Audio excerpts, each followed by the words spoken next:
You must have been turned off or something.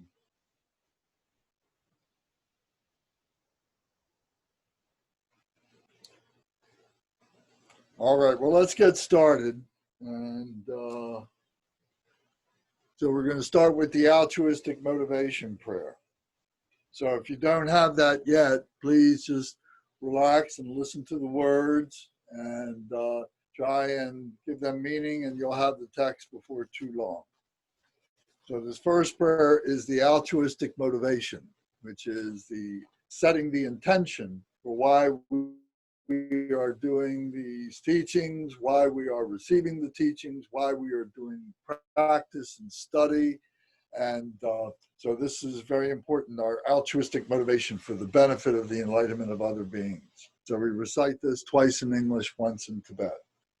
All mother sentient beings, especially those enemies who hate me, obstructors who harm me, and those who create obstacles on my path to liberation and omniscience. May they experience happiness, be separated from suffering, and swiftly I will establish them in the state of unsurpassed, perfect, complete, and precious Buddhahood.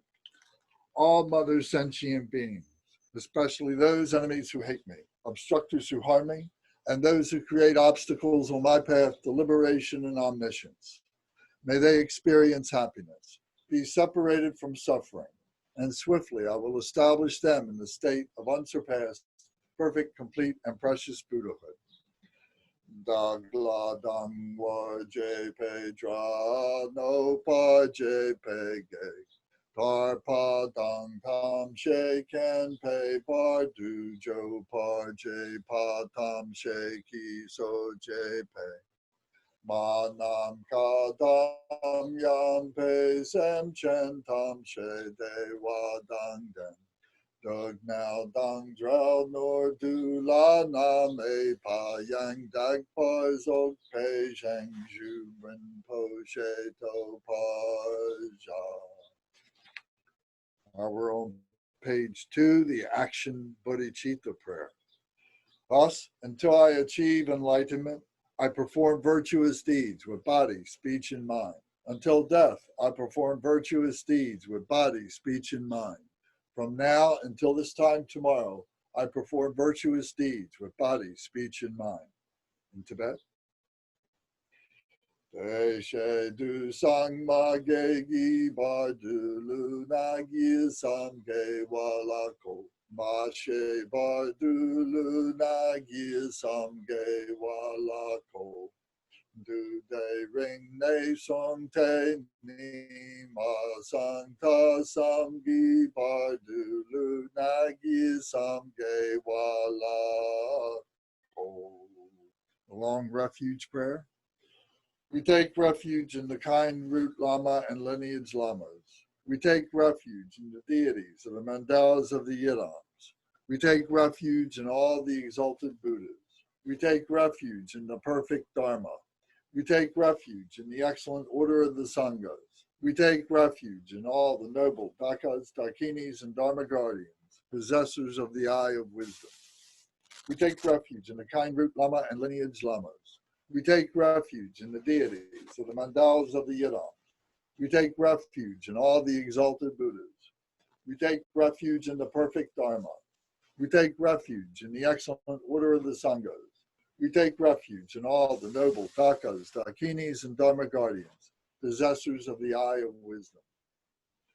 Dren san sa wa danger par je pe pal dan lama dam pa nam la kap su chi o. Yit dam kil gorgi la sok nam la kap su chi o. Sang ge chom den de nam la kap su chi o. Dam pe cho nam la kap su chi o.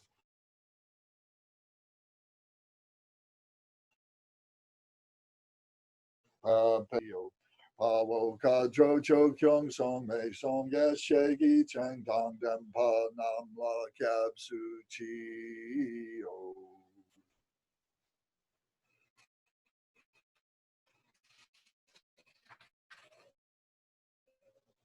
Next prayer is taking the Bodhisattva vow on page 4. Until I attain the heart of enlightenment, I take refuge in all the Buddhas. I take refuge in the Dharma, and likewise in the assembly of the Bodhisattvas, as the previous Buddhas embraced the enlightened mind and progressed on the Bodhisattva's path. I too, for the benefit of all sentient beings, give birth to bodhicitta and apply myself to accomplish the stages of the path. Until I attain the heart of enlightenment, I take refuge in all the Buddhas. I take refuge in the Dharma, and likewise in the assembly of the Bodhisattvas, as the previous Buddhas embraced the enlightened mind and progressed on the Bodhisattva's path. I too, for the benefit of all sentient beings, give birth to bodhicitta and apply myself to accomplish the stages of the path.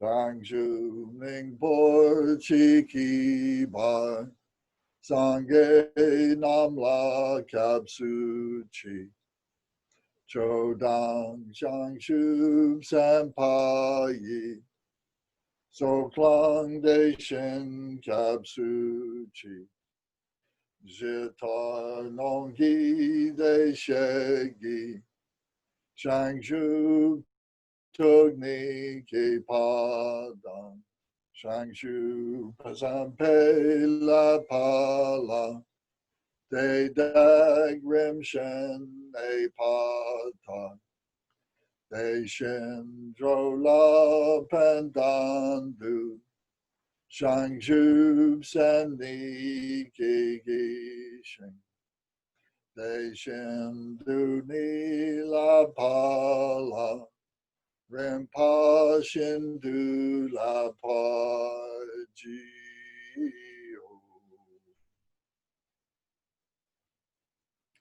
In the Buddha, the Dharma, and the Sangha most excellent, I take refuge until enlightenment is reached. By the merit of generosity and other good deeds, may I attain Buddhahood for the sake of all sentient beings. In the Buddha, the Dharma, and the Sangha most excellent, I take refuge until enlightenment is reached. By the merit of generosity and other good deeds, may I attain Buddhahood for the sake of all sentient beings. Sangye Chodang Soki Chodam Shangshu Bardu Dagni Kapsu Chi Dagi Jinsoki Pe Sonamgi Drola Penshir Stange Jupasho. Next is page 6, the 4 immeasurables. May all mothers, sentient beings, boundless as the sky, have happiness and the causes of happiness. May they be liberated from suffering and the causes of suffering. May they never be separated from the happiness that is free from sorrow. May they rest in equanimity, free from attachment and aversion. May all mothers, sentient beings, boundless as the sky, have happiness and the causes of happiness. May they be liberated from suffering and the causes of suffering. May they never be separated from the happiness that is free from sorrow. May they rest in equanimity, free from attachment and aversion. Manam gadam yam pe samchen tam she de wadang de we gurdang denpa jurchi. Dug now dang the now gi gu dang drel war jurchi. Dug now me pe de wadang mitra war jurchi. Nei ring chak dang ni dang dra wei tang nam la nei par chi.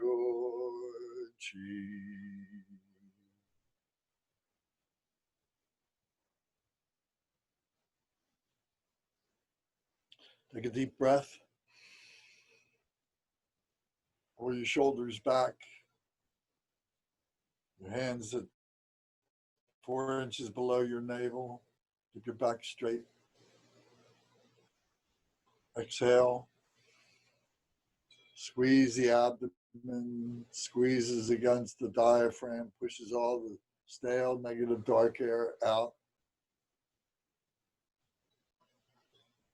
Breathe in again, both nostrils. Expand the belly, pulling down the diaphragm, opens up the lungs. Fresh, clean, pure air in your lungs. Exhale. Hold it.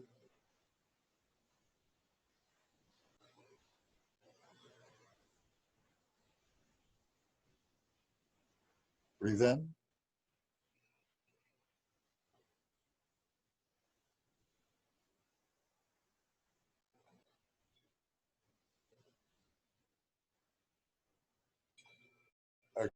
Exhale.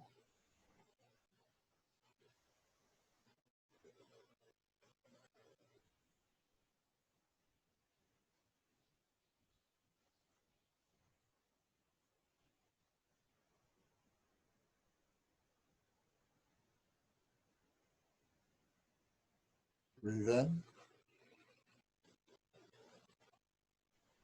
Exhale.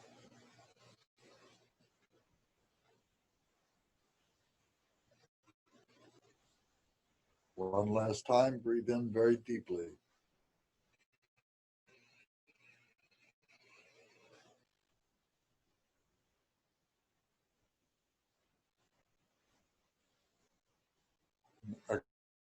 Exhale completely.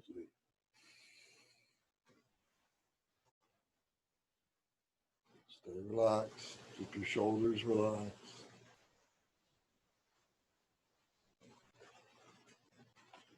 Okay, thank you very much. So does anybody have any questions or comments about anything that we've been talking about recently? Anything that we should review before we get started tonight?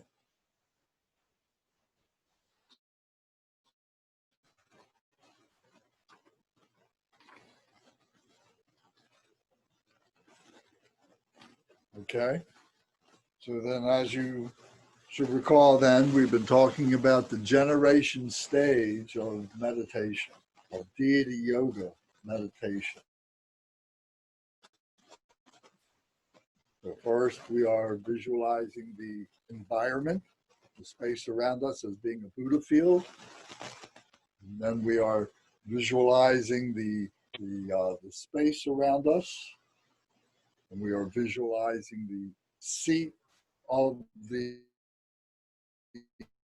mandala of the deity. And now we're working on visualizing the deity itself. So these practices, this generation stage, applies to all the deity yoga practices that we'll ever be doing. And so by learning these gives us a template on how to do our practice and so on. I would like to recommend to you that before we get into the real deity yoga, if you spend time, if you need something to meditate on, that you spend time on the 7-limb prayer, page 10 and 11 in this book, the 7-limb prayer, or the 7-branch prayers, it's also called. And by taking it one line at a time and thinking, contemplating each line, one line at a time. And if you need to research, if you don't know,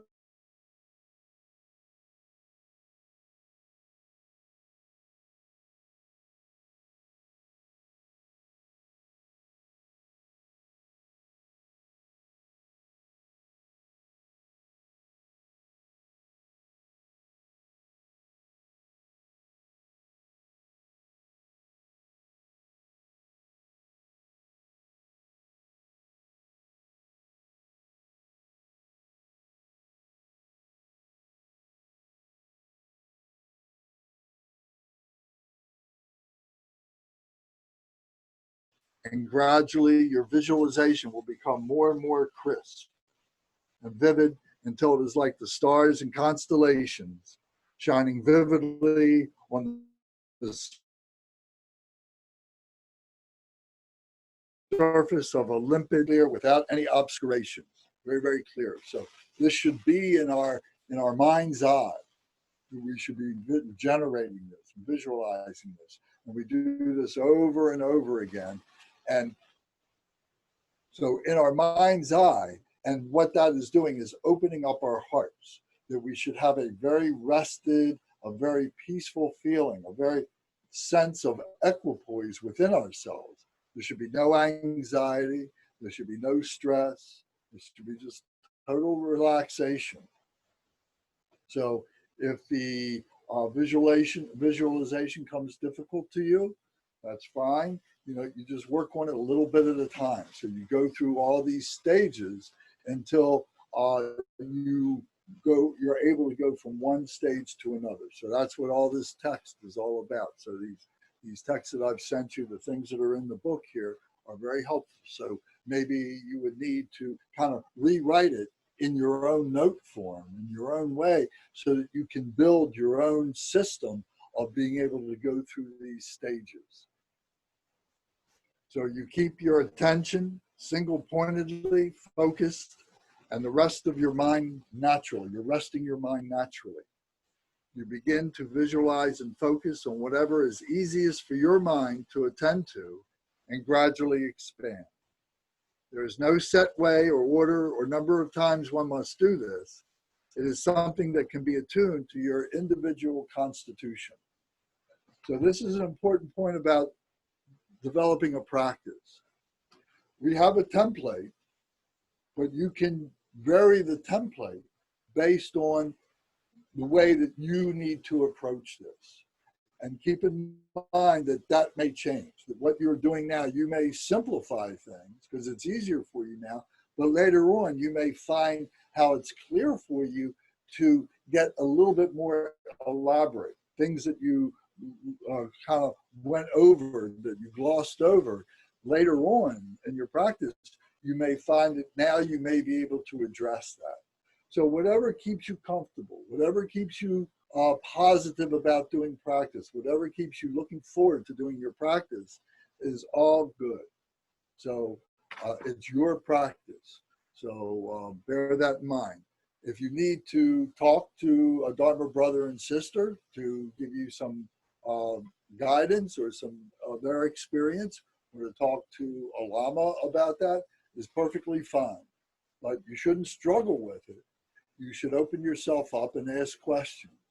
So that's a very important part. Don't keep it inside. Don't try and struggle on this by yourself. Open yourself up. That's exactly what this is that's what this is doing. Opening up our heart center. Our brain has the tendency to block things up. That's where the emotions are. That's where all the confusions are. The ego comes in. The ego says, why are you doing this? Why are you wasting your time doing this? You could be out having fun, doing different things, watching television, playing a game of billiards or playing tennis or so many other different things that you could be doing. Your ego is what is going to lose out by being free, by being open.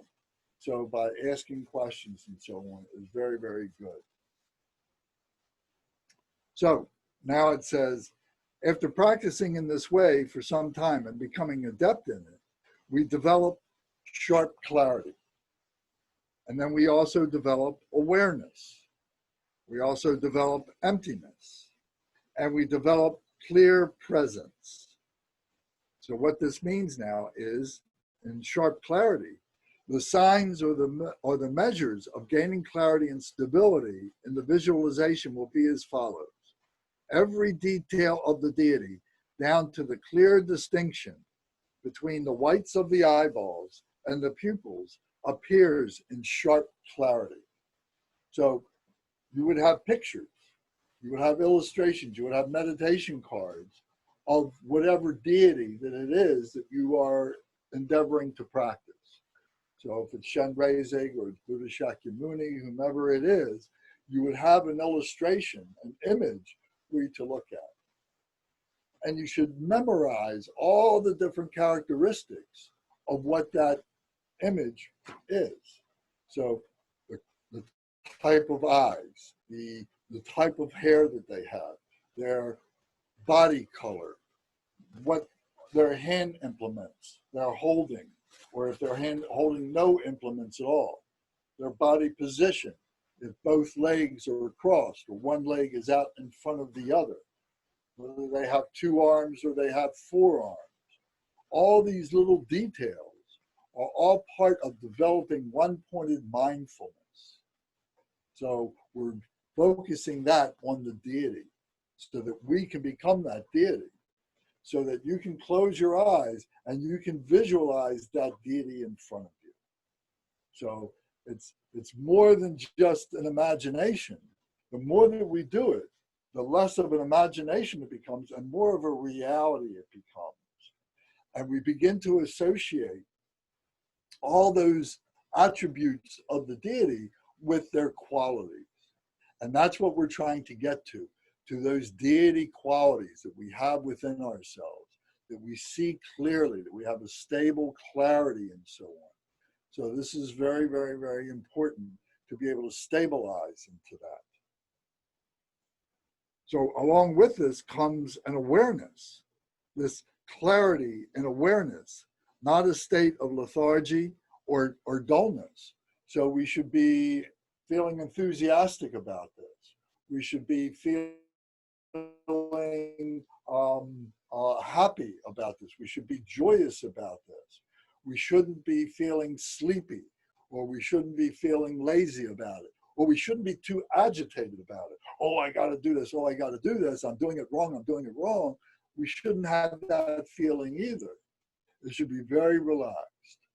If it's not, then what you should do is come back out and start over at shamatha meditation or other stages that we've been using to build up to this. Or maybe we just need to take a break. If you're that agitated, if you're that sleepy, then maybe you need to take a nap. Maybe you need to take a rest. Don't fight it too much. You know, if you fight the agitation, if you fight the sleepiness, then you're building up discouragement for yourself. It's better to just take a break and come back later on. Maybe later on is in a 5 or 10 minutes. Maybe it's later in the day, or maybe it's the next day. So you have to build up this awareness of where you are in this and not allow yourself to give in to the weaknesses that you need to strengthen and so on. So these are natural things that we go through. Everybody goes through these things, so don't feel bad about it. There's always a next time, and you have to give yourself that next time to do these things. So the third quality of this practicing is emptiness. It says, there is a clarity and an emptiness. Unlike a lifeless, inanimate phenomena like a rainbow, the deity is actually abiding right there, a wisdom body in vivid, limpid, clear, transparent, free from obscurity presence. So we can visualize this deity that is in front of us, and it's not like it's a hologram or something like that. It's not like it's this transparent image that is there. We're visualizing this deity as being a real being who has these qualities that we are inviting to come into us, that we are going to become that deity. So the realness is within ourselves. If we're not real, if we think that this is not possible, then we're not going to be able to focus on the image of that deity and think of it as being something substantial, as being something that is real. So we need to be able, we're preparing ourselves to become that deity. So, and the emptiness is that this is a, how do we say? We talk about our compounded nature. We talk about that, and other teachings that we have gotten to this point, we talk about that it's many things that are all brought together, all the skandhas, all the 12 links of interdependent origination. All these things are all the building blocks of all this that we see around us. But we all let it go because we realize that it's all emptiness, that it all does not have its own inherent nature as being permanent. It is all part of phenomenal nature. So all this is all phenomenal. But yet we need to be able to bring this together so that we can recognize these qualities for ourselves. And this is where our strength comes from, to ultimately to be able to let it go. So that sounds like a real paradox. That sounds like a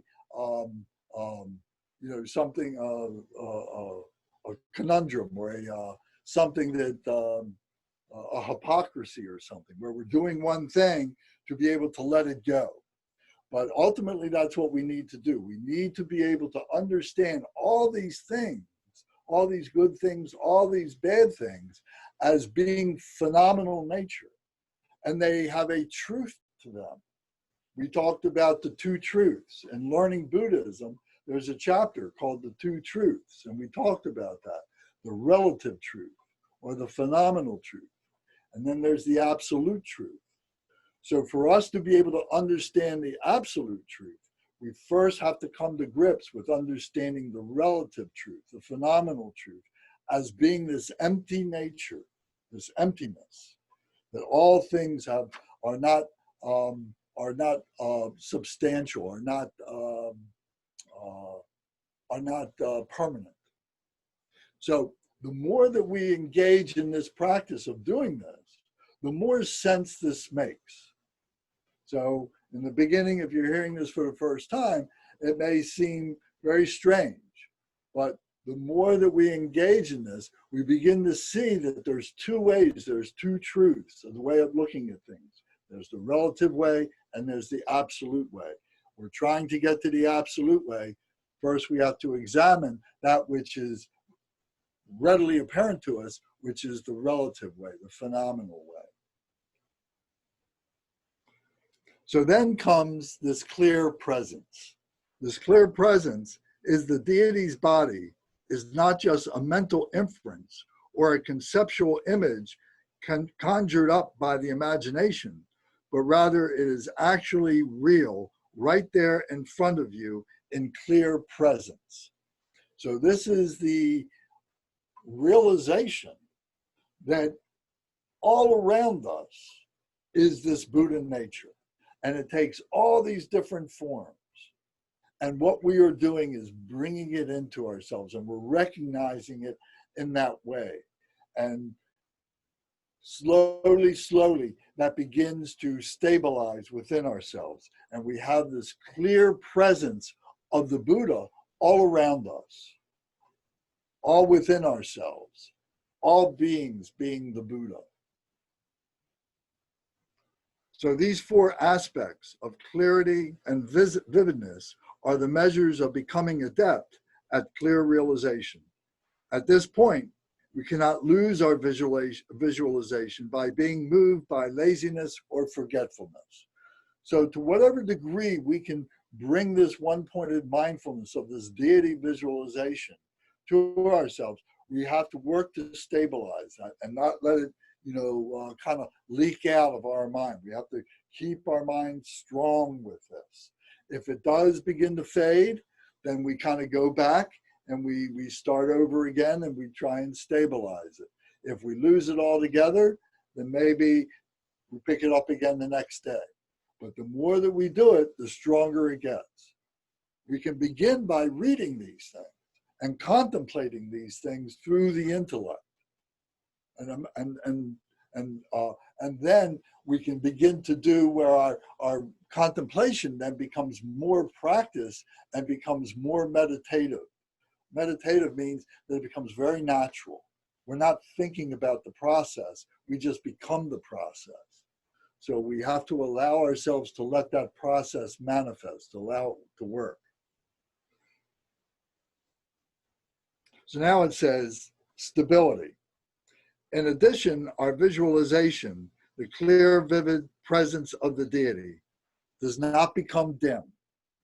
It doesn't flicker, or as if it's shrouded in a fog or a mist. Even after we have been resting our minds in this nature for a long time, we will not be disturbed even by the subtlest thought.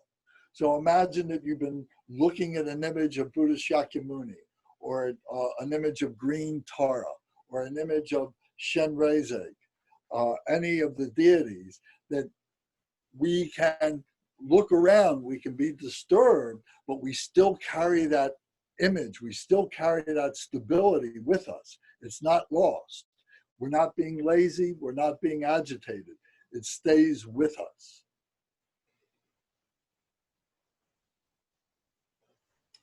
For we will also have actualized the realization, no matter what we are meditating on, whether it is the face, hands, or appearance of the deity's coming or residing, the emanating and reabsorption of light rays, and so forth, we will be able to switch back and forth between these at will.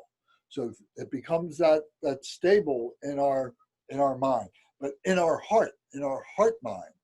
We're not seeing it with our eyes. We're seeing it with our heart mind, that we recognize the qualities of compassion as being the deity, as any of the Buddhas, but particularly Shenrezig, or the fearlessness that we associate with Tara, or the wisdom that we associate with Manjushri.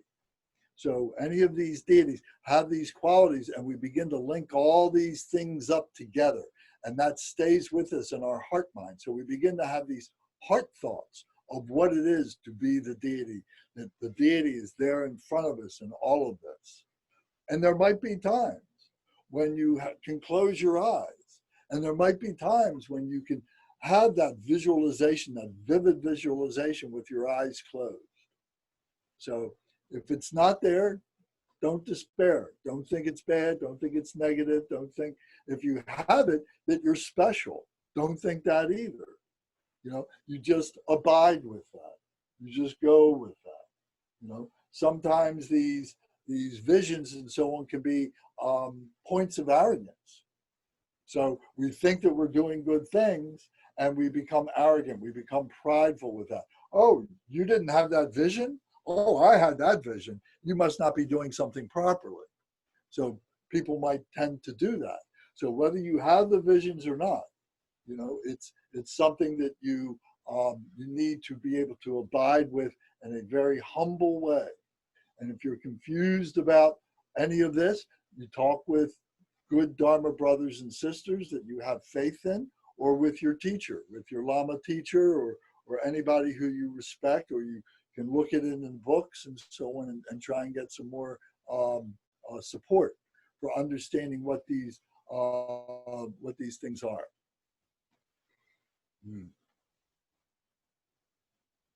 So you'll be able to switch back and forth with all these things. They become that stable. You don't lose it. If you start looking at the legs, you don't lose what the face looks like. If you look at the face, you don't lose what the hands are looking like, and so on like that. And most important, like I just said, what they represent. That's the most important thing. So these are the 4 measures of gaining stability in the deity practice. So it was sharp clarity, awareness, emptiness, and clear presence. So now the second of these necessary elements for deity development is stable deity pride. So what we've been talking about is the visualization. That was the first part, was the visualization. Now we're going to develop deity pride. So let me read the second, so I just read that. The stable deity pride is taught as an antidote to our ego clinging and sense of self. We have grasping at a self and grasping at the existence of objective reality. The first one, self-clinging, refers to the sense of me and I that we have had since time without beginning. So that pridefulness that we have of I, me, that I'm real, that my body is real, that my personality is real, that my life is real. All this is real and substantial and permanent. So that's a pridefulness. And that I have such a wonderful life, that I'm born in a wonderful place, that I live now in a wonderful place, that I have a wonderful education, that I have all these possessions, that I have in a family, that I'm in a sangha, I got all these things, all can become egocentric points of pridefulness. So this is not what we're talking about. This is what we need to let go of, is that kind of pridefulness. This is the self-clinging, the sense of me and I. So the next is between clear and vivid visualization and deity pride, the latter is actually more important. If we do not have full conviction that we are the deity, even if the visualization is clear and vivid, we will remain stuck in our mundane state of mind. Having a clear visualization alone is thus pointless. So in other words, just visualizing what that deity looks like without understanding the meaning of what that deity represents, that's the point of, that's where this deity pride is realizing the compassion, realizing the wisdom, realizing the fearlessness, realizing the healing, realizing the different qualities of the activities of that particular Buddha. That's what we're trying to get to. The vividness of the visualization is all a means to be able to help us to develop our one-pointed mindfulness. But at some point, that goes away. And what we're left with is that deity pride. When we bring the deity into ourselves, we are developing that deity pride that, yes, I am that compassion. Yes, I am that wisdom. Yes, I am that healing of whatever that particular deity happens to be. So if it's medicine Buddha for the healing, if it's compassion, it's Shenreze. If it's wisdom, if it's Manjushri, if it's fearlessness, it's Tara. So we begin to recognize that we are the deity, that we are any one of those deities and all of those deities. We can be all of those deities. All of that is within ourselves. So we develop this deity pride that all this is within ourselves. So it is also important not to think of the deity that we are meditating on as just a focal object in our mind. We should have the sense of inseparability between the deity appearing and the one who is meditating on the deity. In this way, we are training ourselves to be inseparable with this sense of I am the deity, and this deity pride insulates us from any obstacles. So as we bring the deity in, as we have the realization that, yes, I am the deity, then this comes this inseparability. So if you recall, at the end of our prayers, our dedication prayers, we go, Om, Ah, Hom, the body, speech, and mind, the Buddha, the Dharma, Sangha. So we're visualizing the body, speech, and mind of the deity, and that we want our body, speech, and mind to become inseparable with the deity, all the deity. So we do it one deity at a time. But this is what we're doing so that there becomes no difference between my body, speech, and mind and the body, speech, and mind of the deity. And this comes a little bit at a time. And there'll be, those aha moments. There'll be those epiphanies. There'll be those moments of clarity. There'll be those moments of clear presence. There'll be the awareness of the clarity. There'll be the emptiness of realizing that this is part of my phenomenal nature, that is actually something that I let go and it becomes my absolute nature. So I am the deity in a sense of clarity and a sense of humility and recognizing that. And now honoring that to the point that we do not want to contaminate that in any way, whatever that we have developed. And that if we do something that we recognize as being non-virtuous, that we have to forgive that.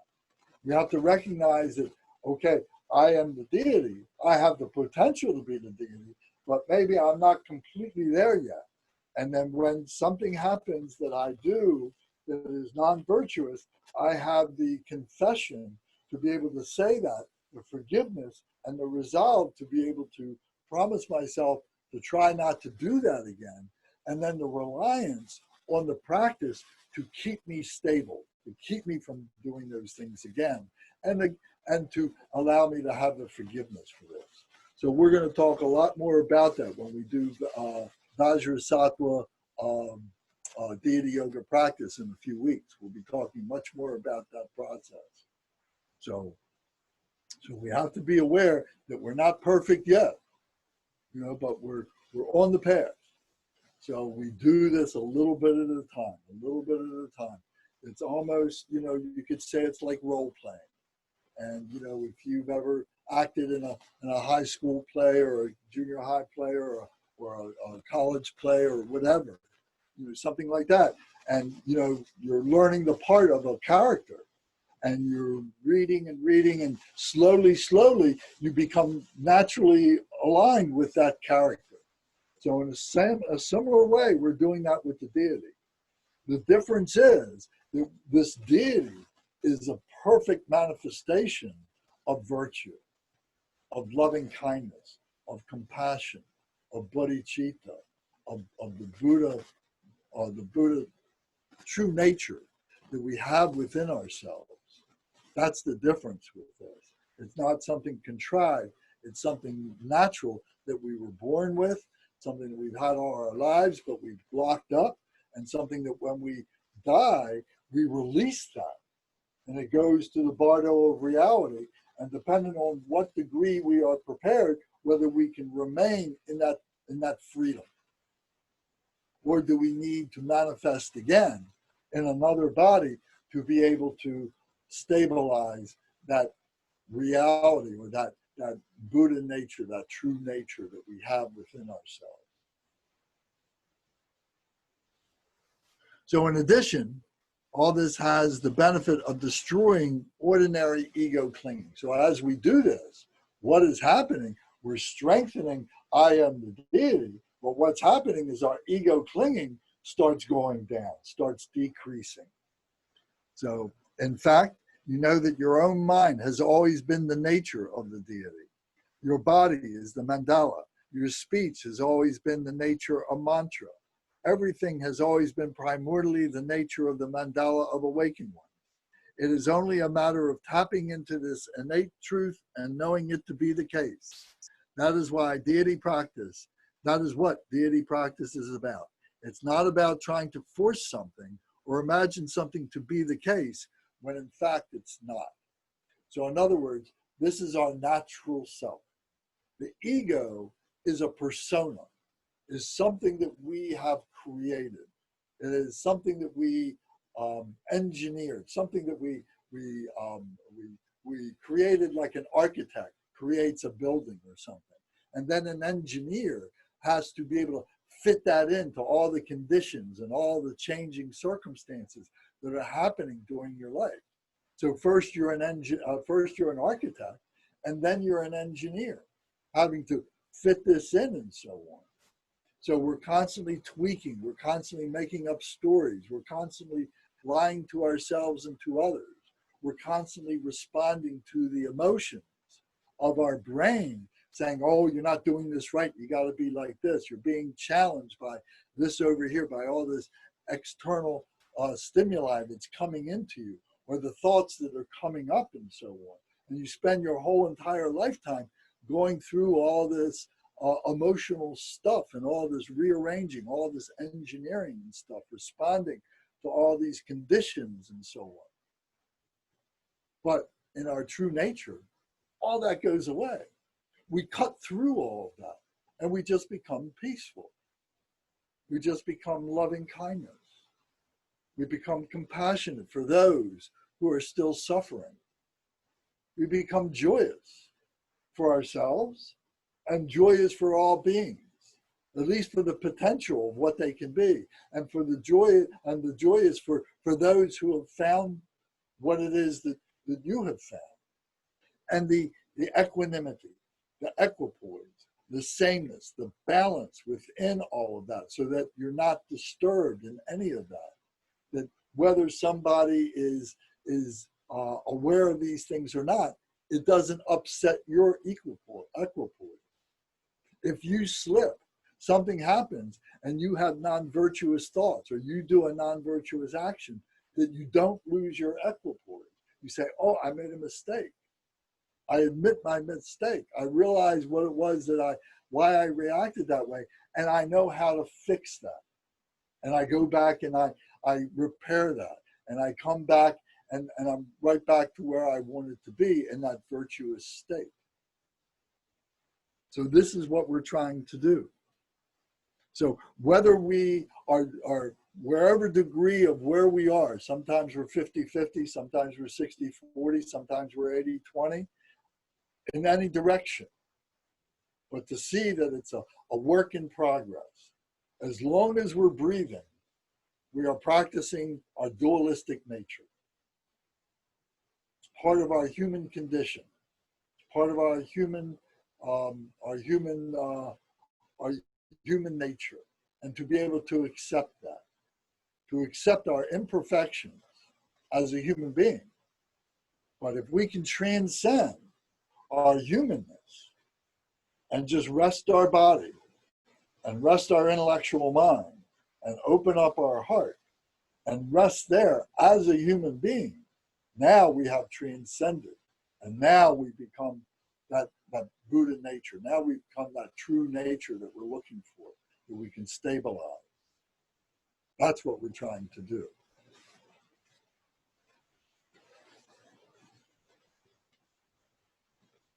Are there any questions or comments?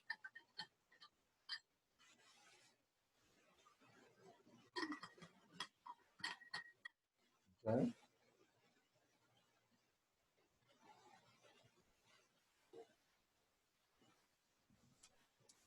Excuse me, does that equate to being enlightened, the state that you were just speaking about of getting your Buddha nature? We're catching glimpses of it. You know, to catching glimpses of it. Yes, to imagine, to think that we are going to attain enlightenment in this lifetime is a very strong reach. It is possible. I would never say that it's not possible. But for most of us, we will catch glimpses of that enlightenment, of that perfection. And that's wonderful. That's what we are working for. And that may be the best that we can do in this lifetime that we have now. So remember, we've had many lifetimes before this. So we have work to get to this point. Yeah. And now we have many lives in front of us, before us, where we will further perfect this to become a perfect Buddha. So we catch glimpses of it, is to answer your question. Okay, thank you. Does that make sense? Sure. Does that take some pressure off of you? I don't have any pressure. Well, good for you. Okay. I'm retired. I don't have the 9 to 5 anymore. I remember years ago, you know, thinking to myself, oh, I got to be a Buddha in this lifetime. You know, and wow, I'm, you know, and then when something would happen, you know, that was my non-virtue coming up, you know, I would rationalize, oh, this is what a Buddha would do. You know, a Buddha would still feel that or something like that. You know, so I would rationalize that because I didn't want to admit that I really wasn't the Buddha. But I've come to realize that, you know, it comes in stages. It comes in many epiphanies. It comes in many realizations. It comes in levels and so on. And that's perfectly natural. And that's what we need to do, is to allow ourselves that, to be able to do that. And that's a wonderful accomplishment. Think of how many millions, how many people live on the planet right now, and how many people have this ability to be able to think that way, as opposed to have no sense of what this is about at all. So it's very few people. Not that we should be conceited about it, but we should be confident that we're on the path and we're on the right path and we're moving in that direction. I have a question, Lance. Yes. The admitting a mistake and asking for forgiveness on the fly, if you will. Walking down the street and I have a evil thought or something. You know what I mean? So what is a method of applying an antidote, for lack of a better word?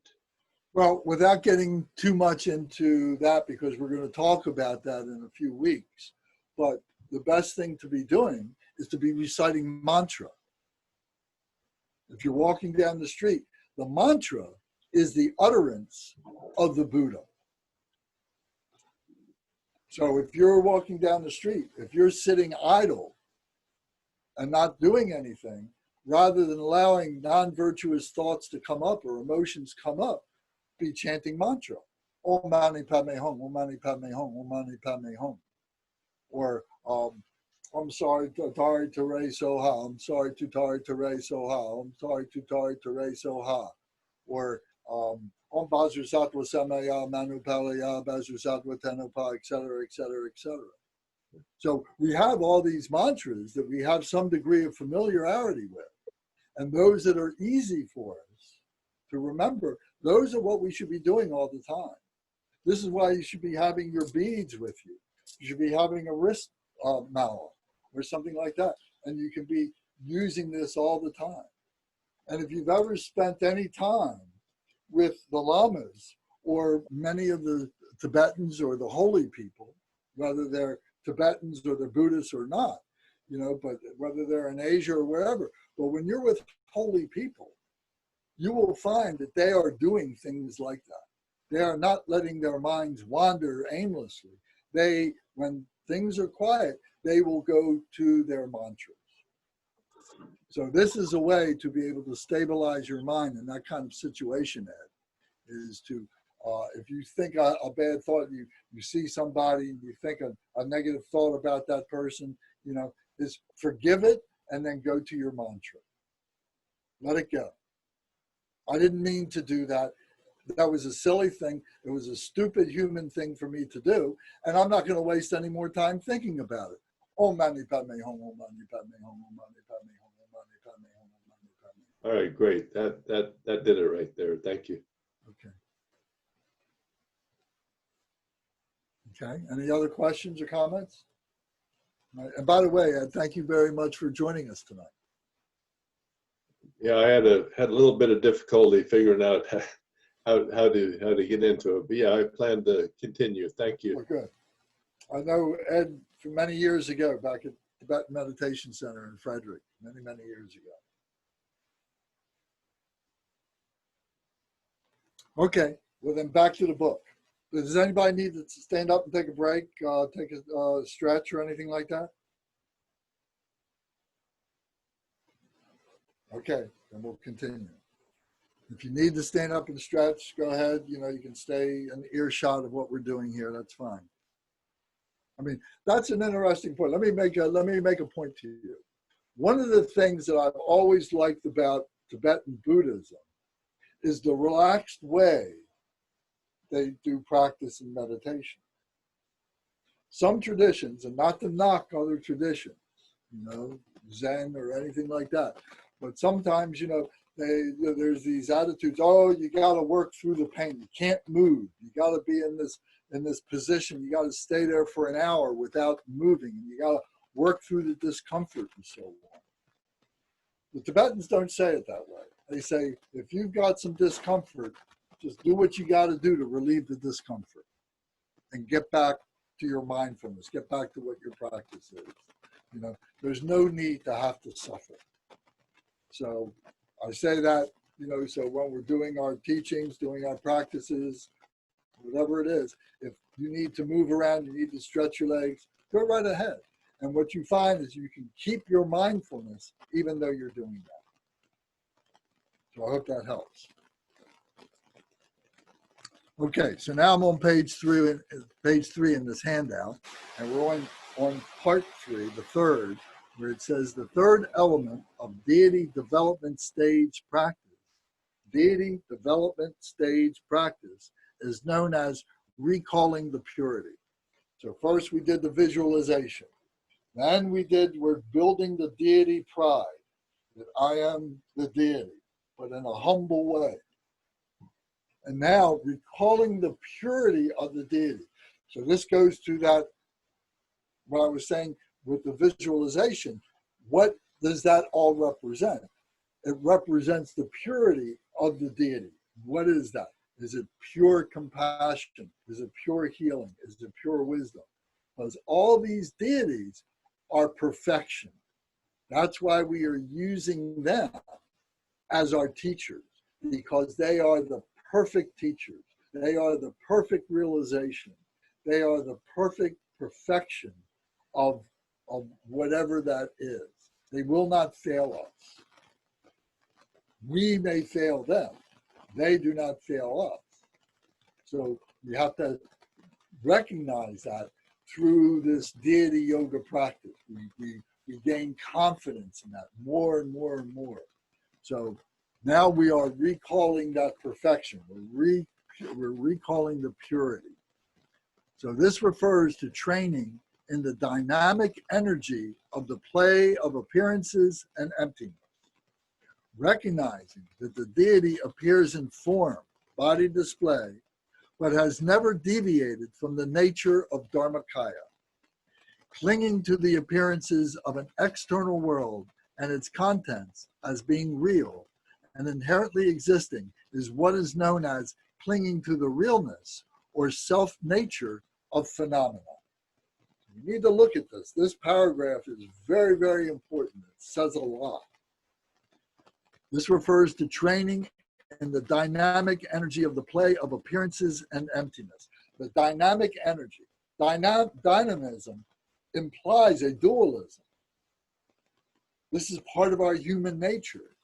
The Buddha is transcendent of this. Our Buddha nature is transcendent of this. But we are caught in that dynamism. And we're looking at the appearances and we're looking at the emptiness, or we're trying to understand the emptiness. We're trying to abide in that emptiness. It here is an appearance, but we have to recognize that it is empty of its own true nature. This is the two truths.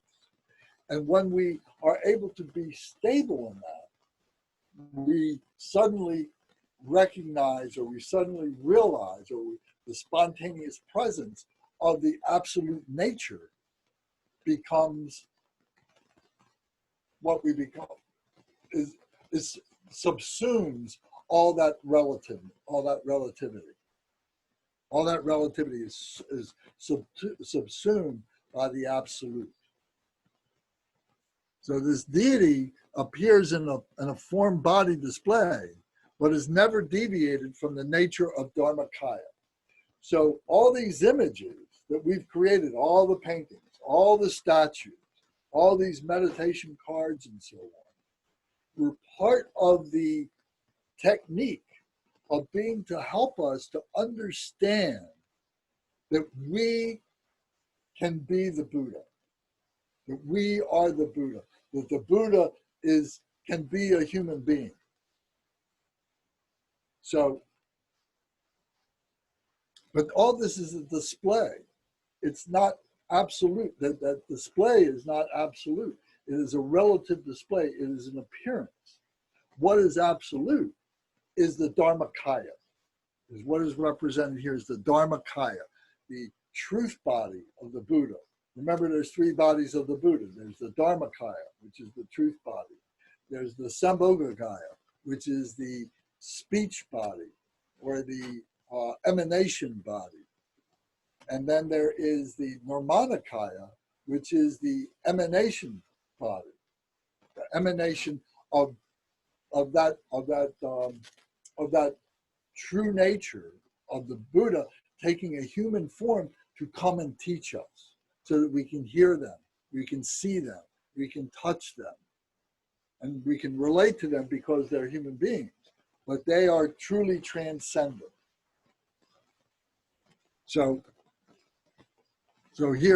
recognizing that the deity appears in a form-body display, but is never deviated from the nature of Dharmakaya. So we can look at beings today. We can look at somebody like Garchen Rinpoche.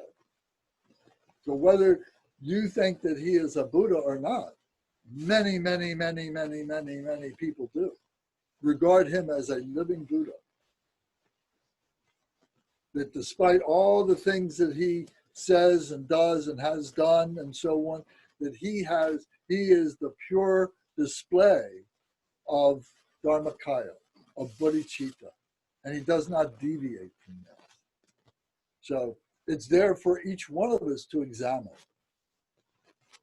But there's many other beings who may not be lamas, beings that we can read about, beings that we can study, stories that we can hear to tell us what the life of a realized being is like. So this is recalling the purity. This is understanding that. This is seeing the dynamic energy of the display of appearances and emptiness. Yes, they're living, they have a human form, they are living and so on, but at the same time, they remain in Dharmakaya at the same time. So this is the self-nature. We're talking about the self-nature of phenomena. If we cling to the body, that this phenomenal nature itself is permanent, then that's a fault. That's what we have to overcome. That we have to say that Garchen Rinpoche is much more than just his body, much more than just his appearance, or any other realized being like Garchen Rinpoche is much more than their physicalness. So there is something else that we need to recognize that is absolute, that is invisible. And we recognize it through our being able to capture that with a glimpse, one glimpse at a time, of our bodhicitta, of our Dharmakaya. Then we say, oh, that's what it is. And then you begin to see it in the others. Then you begin to see what's really going on around you and so on. So recalling the purity is taught as an antidote to grasping at the self-nature of phenomena. So the self-nature of phenomena is saying, oh, this is permanent. The body is permanent. This phenomena is permanent. This purity is the antidote. This recalling the purity of the absolute is the antidote to grasping at that. The self-appearing mandala of primordial knowing is beyond any conceptual limitation of face, hands, color, shape, and all the rest. So we have to look inside the heart center, not literally the fleshy heart, but is in the heart center. And remember that when we were conceived, we talked about this before, here's the ovum of the mother, here's the sperm of the father. They come together, and then here comes the spirit. All these three come together, and now this energy, this force, this life force is running up and down inside our body, running down through our central channel, parallel to our spine. And this is our life force. So that's the important thing. All the other stuff, the hands and the body and everything, that's all temporary stuff. That's just carrying all of that. So now we come to, however, the Buddha's awakened qualities, such as the 37 attributes of enlightenment and so forth, arise to the perceptions of being symbolically as the immeasurable deity palace and the deity with specific hands, face, multiple different attributes. These are all symbols pointing to the absolute nature. So here is listed the 37 factors of enlightenment, which are included here. And this is all symbolic. This is all appearances. It all points to that true nature, but it is empty of its own self. But they point to this. So this is one-pointed mindfulness, to be able to, it's like looking at this, and then all of a sudden it goes beyond any conceptual imagination that we can create for ourselves. So you can look in the Jewel Ornamental Liberation. I know that this is listed in the Jewel Ornamental Liberation. I know this is listed in other Mahamudra texts. I know this is listed in the Abhidharma text and so on. So you can research this. You can look at this more and more and more. But, you know, this is the work of the scholars. You know, you can read this and maybe be inspired by this. But to spend a lot of time on this now, you may not be ready for it. So you just be inspired by it. But you've got other work to do with these visualizations and with the recalling the purity and with the you know, creating the stability of deity pride and so on like that. So we have other things to do. This is part of it. So then it says, following are some examples of how the purity of deity appearance works. A deity with one face. So here, this is stuff that you're really going to like. So I'm not going to go through all this. You can read this. I presume everybody's got the book. Everybody's got this paper. If you don't have this outline that I put together, I will send it to you. But here are all the bullet points of what all these different things mean. So 4 arms, 6 arms, 4 legs, 2 legs, a deity seated in cross-legged posture, 3 eyes, 4 fangs, deities with white colored bodies, deities with yellow colored bodies, colored red deities, green, and so on. What the kaya means, the body, the Nirmanakaya, the Dharmakaya, the Sambhogakaya, all of it is explained right here. So you need to study this. If I read this, it's likely to go in one ear and out the other. This is the kind of stuff where you got to sit and you got to contemplate that. You got to read this and so on. You got to take it apart and you got to put it back together again. And you got to be able to know how to read the paintings, how to be able to read the images and so on. These Tanka paintings are books. And the story of the Buddha is embedded in all those images that are on the painting. Lance, I don't seem to have that outline in my papers here. Would you mind sending it to me sometime? I believe you did send it to me, but I don't. I believe I did, but I will send it to you again. Okay. Chapter 7. So we're on chapter 7, parts 3 and 4 is what this is. Yeah, I've got the book open here, but okay. Well, it's all in the book. I mean, this came from the book. So then it goes on to say here on page 4 of my outline, it says, here are the hand implements and their symbolism, what it is to hold the 5-pointed vajra, what a wheel means, what a precious jewels mean, what the lotus means, what the Drikung, the curved Daikini knife, the Kapala, the skull cup, the blood-filling skull cup, the Kadvanga. All these things are explained here. And I'm sure every one of you has wondered what these things are. But here is the key. Here is the legend. Here is how you read the Tanka paintings.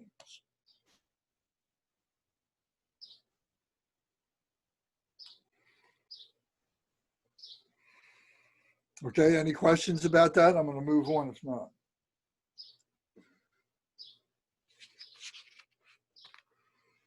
Okay. So now we're going to define a little bit more about the Sutrayana and the Mantrayana. The Sutrayana, I'm on page 5 of the outline. So where that is in the book, Gary, do you see where that is in the book? Let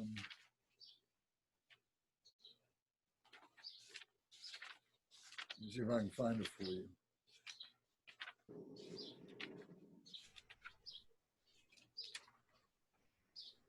We're going to be on page 112 in the book, if you have the book. And Gary, I sent you the chapter, the last outline from chapter 7 in the chat. If you could. Oh, okay, thank Very you. good. Thank Thank you, you, Michael. I'll probably find my copy just as All I right, open yours. very good. Gary, I don't know whether you have that or not, but if you want that, let us have your email address. I don't know if Michael has it, but we can send you these texts if you want these. You study. Well, you've sent me things before, so you had my email. Well, Gary, yes, that's true. I was thinking of Ed. I'm sorry. I was looking at Ed. Maybe I said Gary, but I was Well, thinking. Ed and I are friends. That's all right. You'll find it in the chat And box. Zara, same thing. Eileen, any of you need any of these support materials, just let me know. Sure. All right. So anyway, we're on page 112 in the book and page 5 of this outline. And we're talking now about Sutra Yana. So it says in the esoteric vehicle of Sutrayana, we are applying antidotes to counteract what we need to purify. It says to counteract clinging to the realness of appearances. We deconstruct everything down to the subtlest atomic particles. To counteract self-clinging, we meditate on selflessness and so forth. And counteracting means applying the opposite energy to overcome something. So Sutrayana is Mahayana, is the middle way. This is the teaching of the Bodhisattva. This is the teaching of emptiness. This is the teaching of the two truths. So this is the very important path of the middle way teaching that the Buddha taught. This is called Sutrayana. So yana means body or vehicle, means vehicle. So this is the vehicle of the sutras. So the books that are in Dharma Surya Center and other centers like that are in the altar, that are lining the sides of the altar or in the front of the altar, are called the Tengyur, or the Kangyur. And they are all the Tibetan translations of all the sutra teachings of the Buddha, of Shakyamuni Buddha. So, and the sutras are what we might call in Christianity, we would call the Gospels. These were the teachings, the literal teachings of Buddha Shakyamuni that have been written down and are studied over and over and over again by those who are studying the sutras, the Sutrayana. So here it says, these are the esoteric vehicle of the Sutrayana, of the Mahayana, which apply antidotes to counteract what we need to purify. So what that means is whatever our afflictions are, these are the things that help us to overcome that, to recognize what they are, the causes of what they are, and how we overcome that. So this is the counteracting means applying the opposite energy to overcome something. So this is dynamism. This is dualistic. This is using our human nature to be able to deconstruct all the causes, all the confusions that we have, so that what we have left is our true nature, so that we can freely meditate and become liberated in that way. So that is very difficult to do. The next thing is the Vajrayana or the Mantrayana. The Mantrayana is the secret Mantrayana. This is the Vajrayana. This is what Tibetan Buddhism is all about. So the Mantrayana, the Sutrayana came from India. And then when it moved up into Tibet, then they seized, Padmasambhava took it with him, those great practitioners, Mahasiddhas, took those teachings of the Abhidharma with them to Tibet. And then that became the wisdom tradition of the Vajrayana or the Mantrayana, becoming the deity. Becoming the deity. The Mantrayana, the Mahayana, or the Sutrayana, the ideal is the Bodhisattva. The ideal is the Bodhisattva.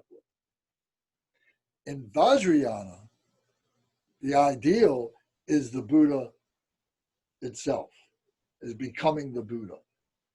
So the Abhidharma is an exposition of laying out all the possibilities of what a human being needs to go through to liberate from, to become a Buddha.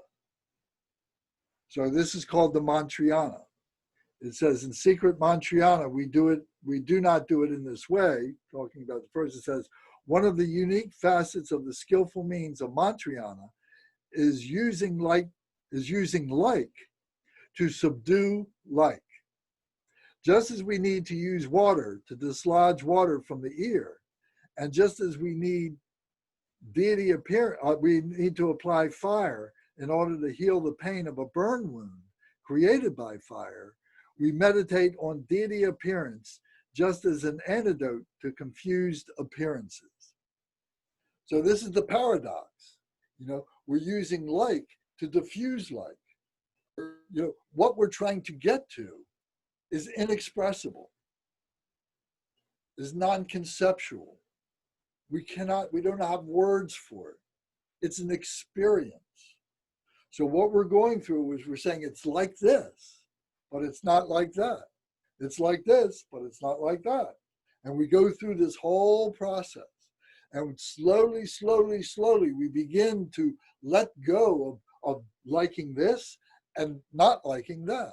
We go through all this process. We see that all this stuff is just all compounded nature, is all part of our human nature. And we begin to let go of it. And we begin to simplify. And we begin to have those glimpses of enlightenment, the glimpses of reality, the glimpses of equipoise, of true nature, all these things.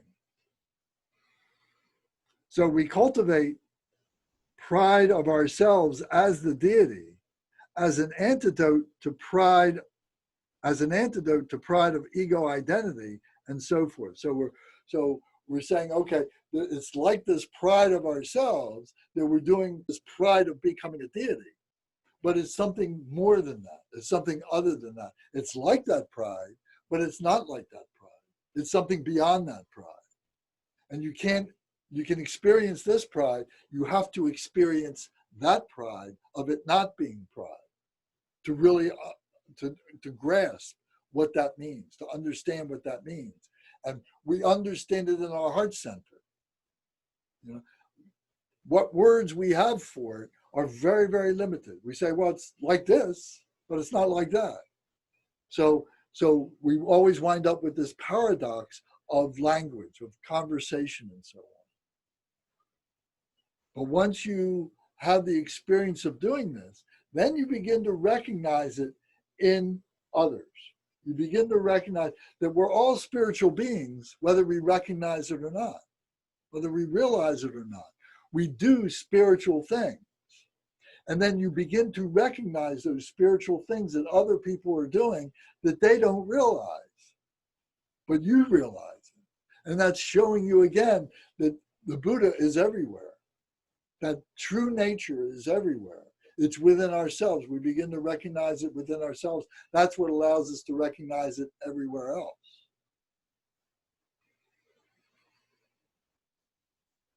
So in this way, we meditate on concepts to overcome concepts. It is the skillful means of Mantrayana that dispel impure concepts. So this is Vajrayana. This is Mantrayana. Mantrayana is saying this is the mantra vehicle. Mantra.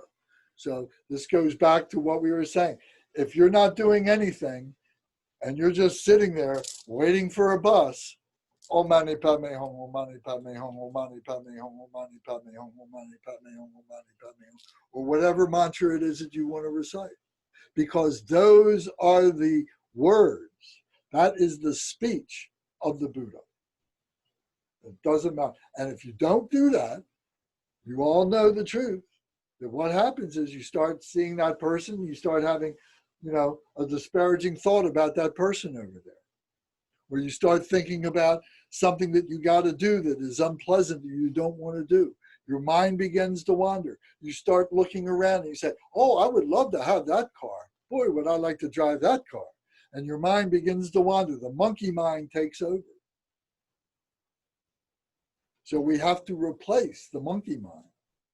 First, we overcome the monkey mind. We go through a process of doing that.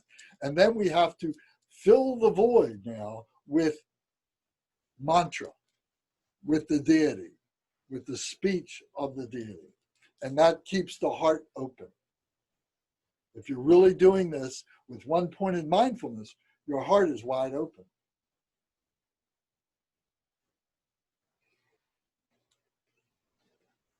So this is why the development stage practice is also known as skillful means practice. This is what we mean when we say that in the path of secret mantra, we do not reject concepts or emotional poisons. Make sure you understand this. It does not mean you just indulge in your mundane concepts and poisons. So another way of looking at this is we bring everything onto the path. If you remember when we started this whole conversation about generation stage, we talked about the three Vajras, the three Vajra method. We talked about the ground, we talked about the path, and we talked about the fruition. First, here we are in the ground, and then we want to get to our destination, to the fruition, and we find that we've got this path to travel down. And we do that, and this path is going through all this purification, all this stuff of like and not like, all this stuff of purification, of realizing the purity and so on. And then we get to the realization, we get to the result, we get to the destination, and we find that we had it the whole time in the ground.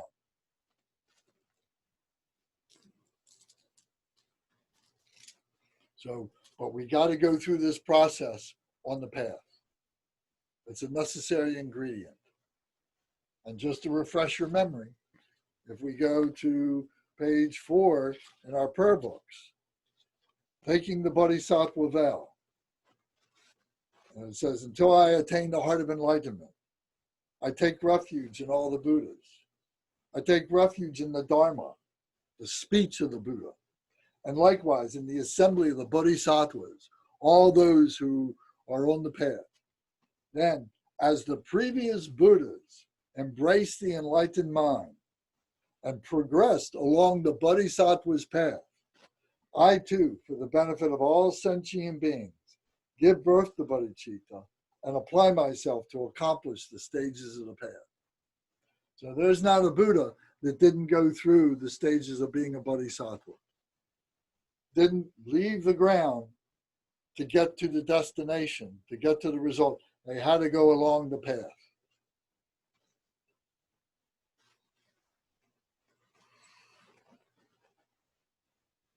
Okay, so now we come to the part of enlightened speech. So next there is the yoga of recitation, an aspect of enlightened speech. So this is the intellectualization of the Buddha, of the true nature of the Buddha, this enlightened speech. When we recite mantras and prayers, we are purifying our grasping at ordinary mundane speech and all habitual imprints associated with this. When we recite mantras and prayers, we are purifying our grasping at ordinary mundane speech and habitual imprints associated.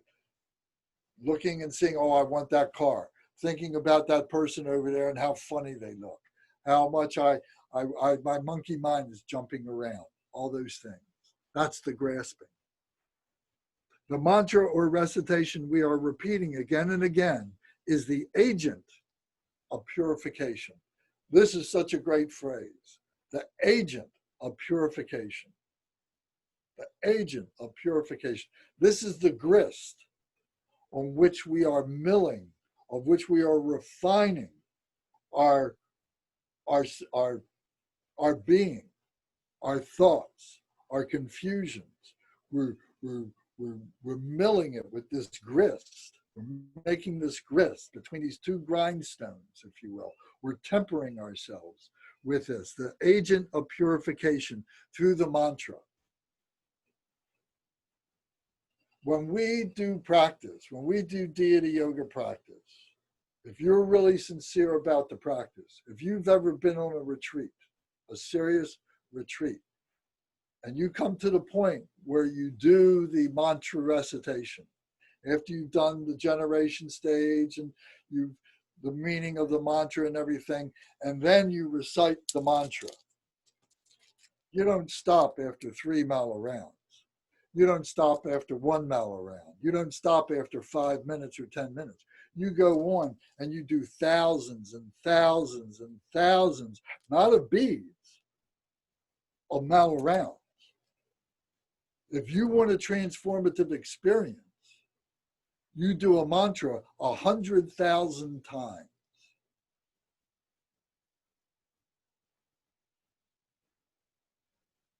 There's no simple way to do it. It's doing it out loud. It's you're reciting it with your voice. Your air, your body is using it. You're using your body. Your brain, you begin to focus on the meaning.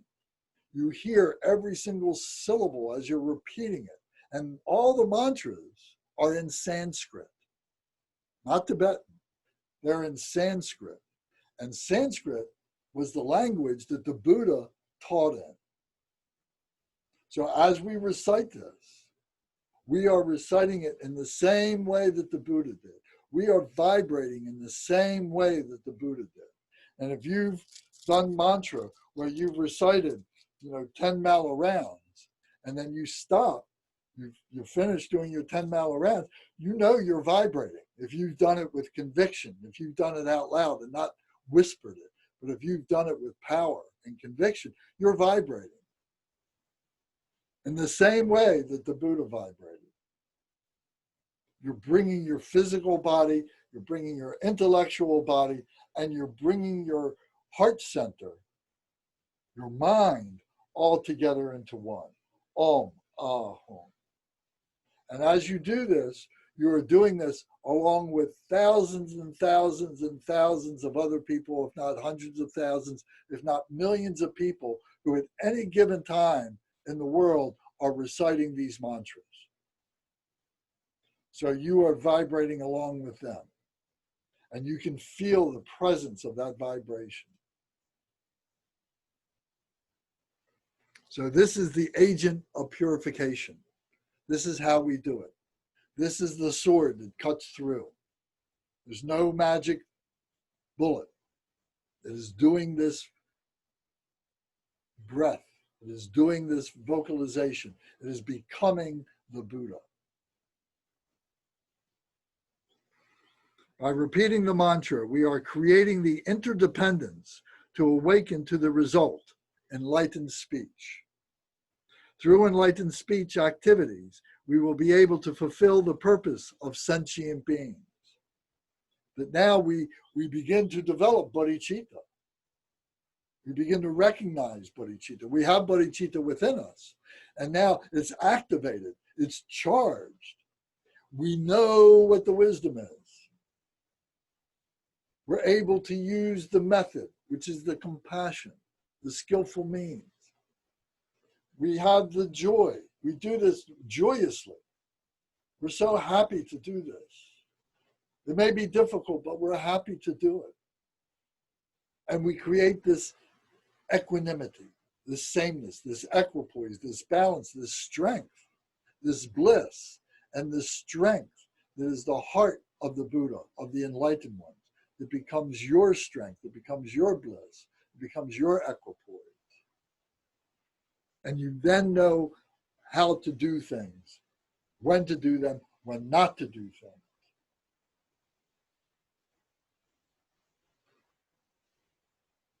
A specific reason for or benefit of reciting mantras is that we are summoning the wisdom deity to us. Just as when we call someone by name, they naturally will come closer to us. So we're repeating the names of the Buddha. Very often, Medicine Buddha. Teata ombe gaze bigaze, maha bigaze bigaze, raza samogate soha. This is it. The Buddha, the Medicine Buddha, the great Medicine Buddha. In your Pure Land, this is where I want to be. I want to be in your retinue. I am the Medicine Buddha.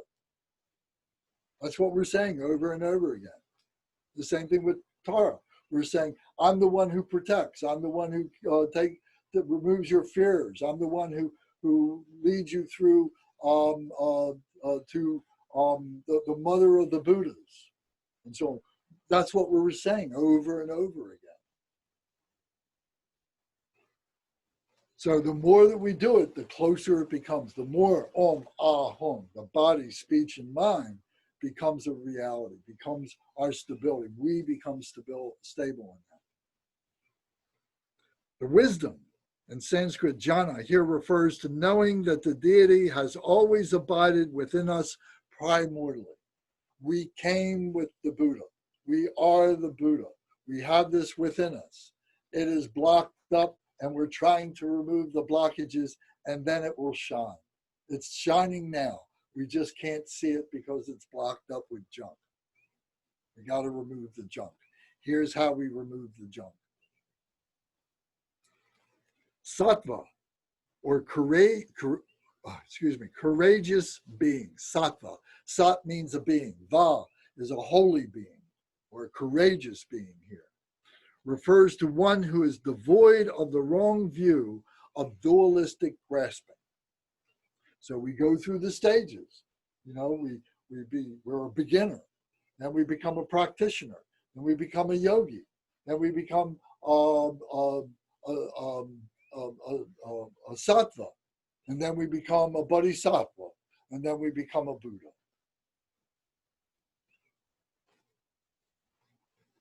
So as we become a bodhisattva, the sattva, then we are reaching the bhumis of the bodhisattva, the highest levels of being a Buddha, a being.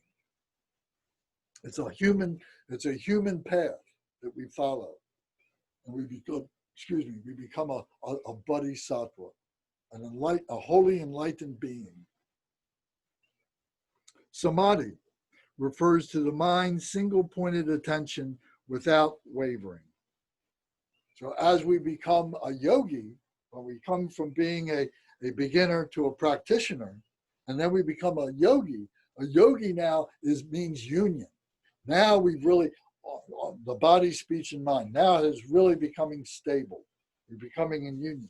Then you become a siddha, an accomplished one. You really are there. And then you become a holy enlightened being, the bodhisattva. So that samadhi is the degree of your mindfulness, the degree of your single-pointed awareness, not wavering from other thoughts, from emotions, from monkey mind, from all these different things and so on. So we work to purify that samadhi, to keep it samadhi so we can practice samadhi. And by doing the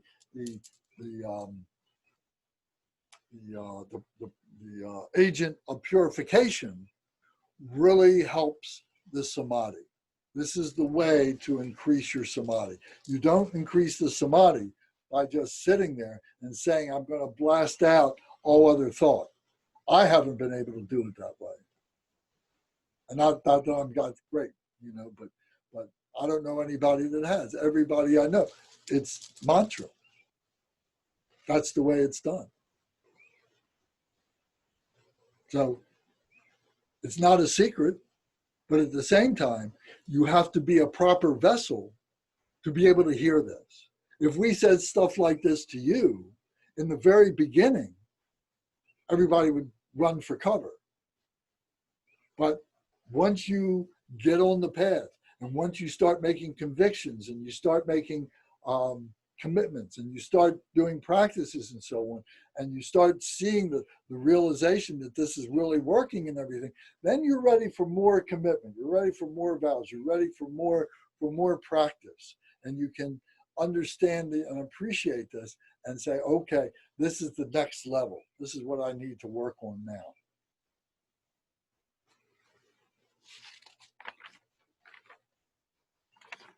So then we come to approach level mantra accumulation. Nyenpa, as we are discussing here, means bringing the wisdom deity closer to your own mind stream. Then closer approach refers to the melding of your mind with wisdom mind. Then accomplishment refers to gaining mastery of the wisdom deity. Great accomplishment, and so on. So you need to read this. You need to study this. This is something that I can't recite to you like a parrot, and it's going to sink into your heads, and all of a sudden you're going to feel like you're enlightened or something like that. It's too deep. You've got to contemplate this. You've got to think about this. You've got to bring it into your meditation. So it's here. It's in the book. It's right out of the book. So here is a point here. It says, the mantra recitation section of each practice text will specify which of these are being accomplished. So we're talking about the accomplishment of the deity. So you've heard me talk many times that the Buddhas are all the same. And I use the crystal as an example. That here is the crystal.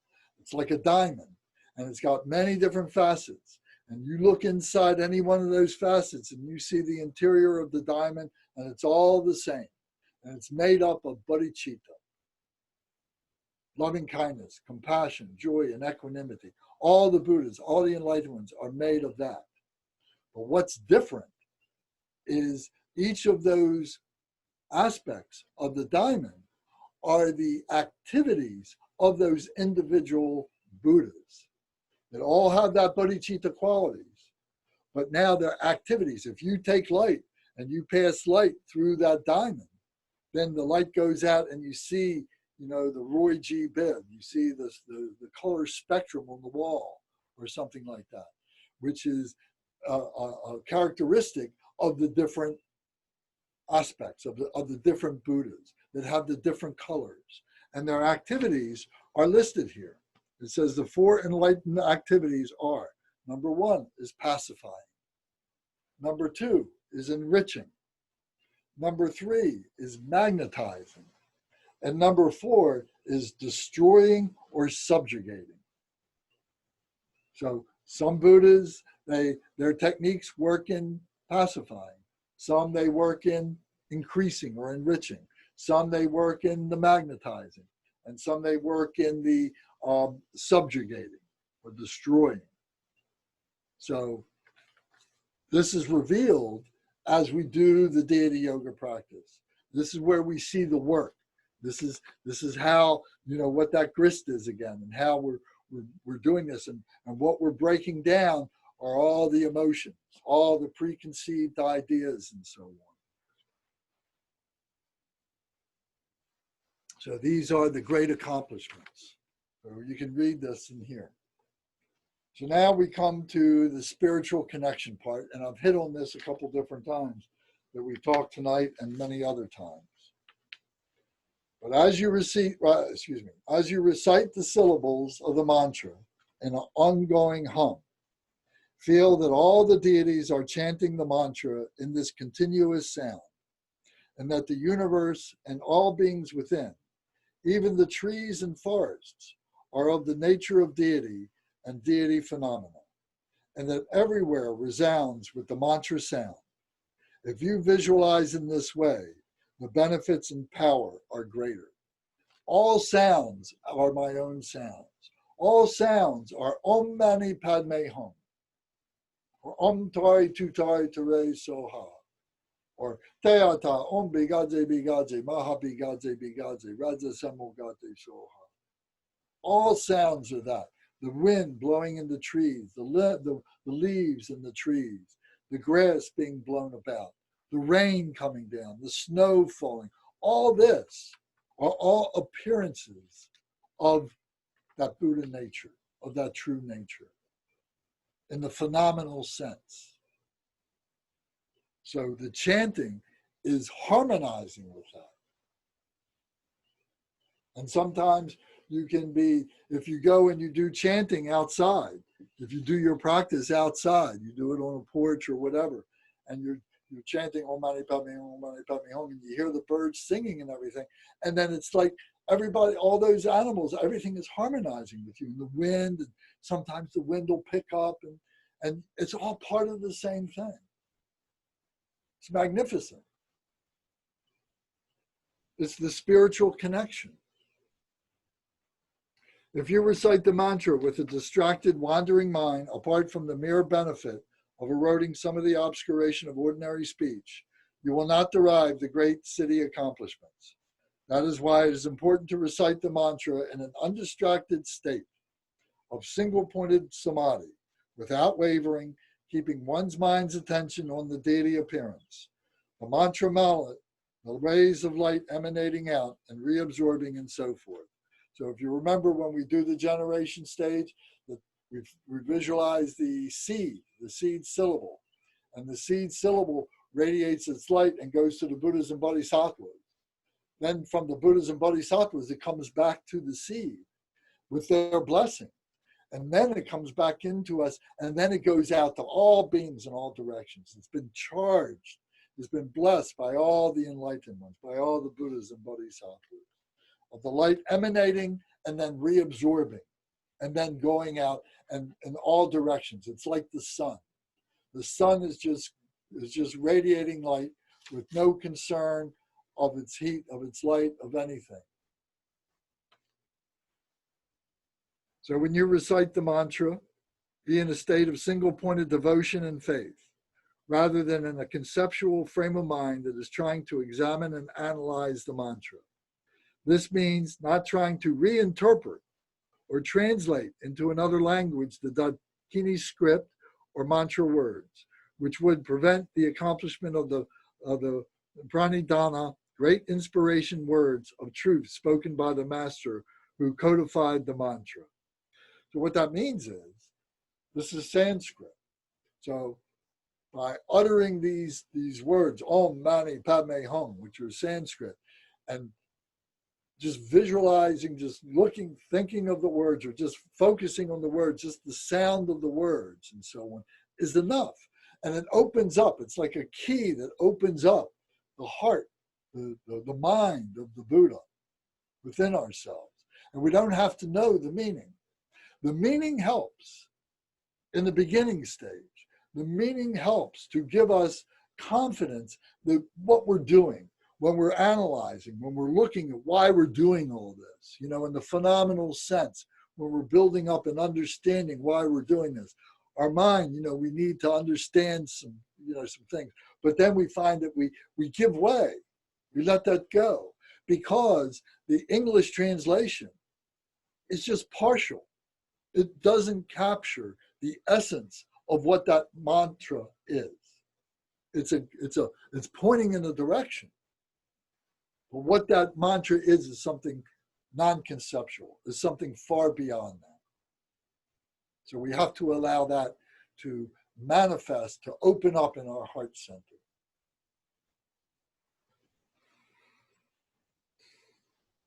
Most often the mantra that we recite is an invocation to the deity, calling the deity by name to rouse the awakened heart mind of the deity.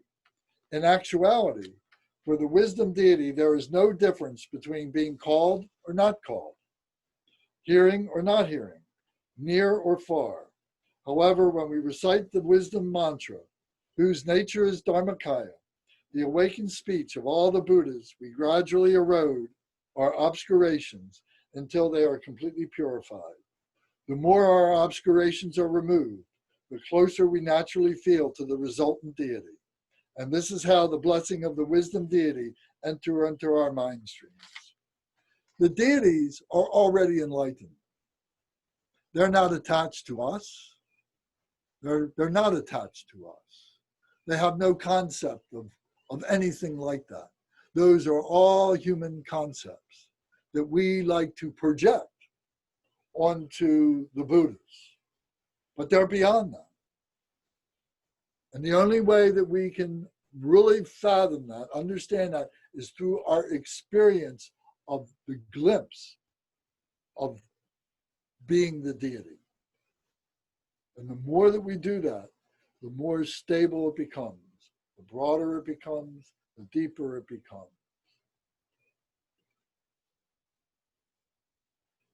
So we're not doing it for the sake of the deities. We're doing it for the sake of the enlightenment of others. This is the Mahayana path. This is our motivation. We say it from the very beginning, our altruistic motivation. That's why we do this. The Buddhas don't need us to do it. We're not doing it for them. They're showing us the way to accomplish this. This is how they did it. You can challenge that. You should. You can doubt that. You should. But doubt without investigation, without research, without looking into it, without trying it, with heartfelt conviction, then is just folly. So you need to make your life meaningful by testing this, by looking into this. If you find something that along the way that is really good, that's wonderful. And you can share that with your brothers and sisters. And we can talk about that. We can examine that. That's all fine.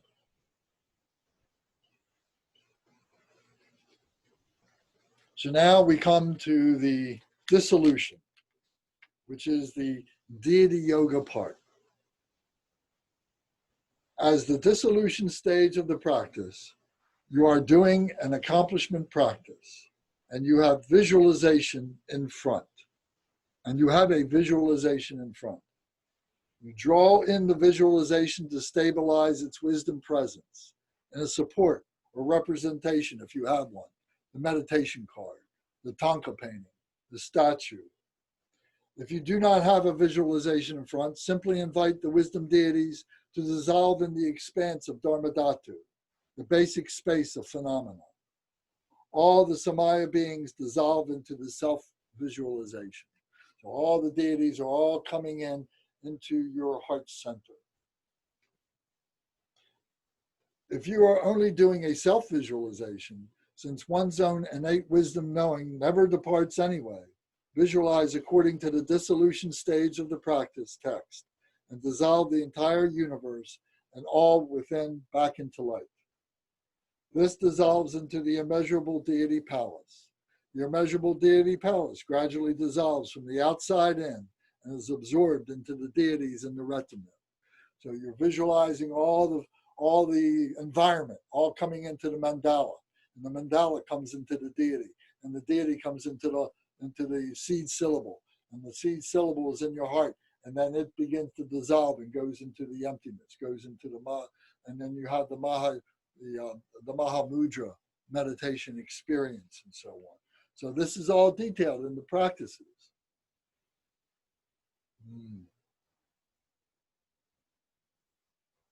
The retinue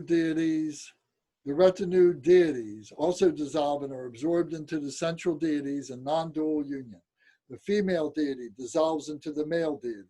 The male deity dissolves and is absorbed into the wisdom deity at the heart center. The wisdom deity then gradually dissolves into the mantra, the mala, the garland, the mantra garland. So as we're reciting the mantra, it's generating a light. The mantra garland is going around, and that's what is going around to all beings, is that. So the mantra, the garland, is very, very important, which dissolves into the seed syllable or the samadhi sattva, or the holy being that we are focused upon. And then you place your awareness there on the seed syllable. It too dissolves gradually from the bottom up until the very tip of the last thin strand of the nada. And then this too dissolves into open space, emptiness, without any constructs. And then we rest naturally in this state for as long as you are able. This is the completion stage. So we're going to talk more about that. That's the next chapter, is the completion stage. So I will have some pictures for you, some more visualization to try and bring this together and so on. It's a shorter chapter. You know, this is the longest chapter. This is the most detailed chapter. It's taken us 4 weeks to talk about this chapter, but you can see it's been, what, 8 hours. So it's quite detailed, and we didn't leave anything out. So this is for your benefit. So for whatever it's worth, there it is. So anybody have questions or comments?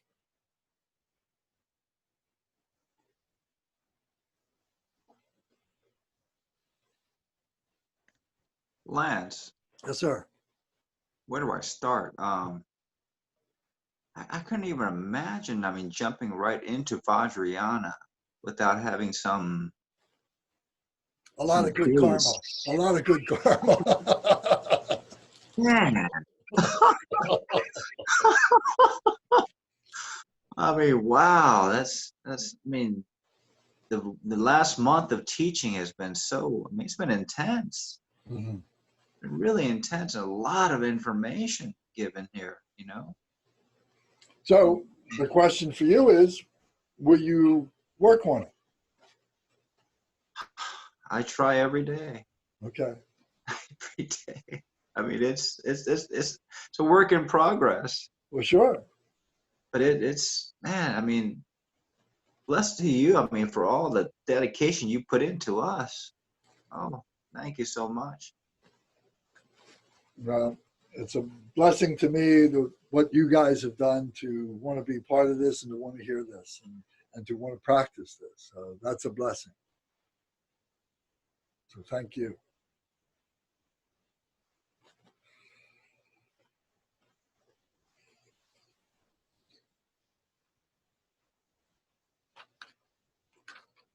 Okay. Anything else?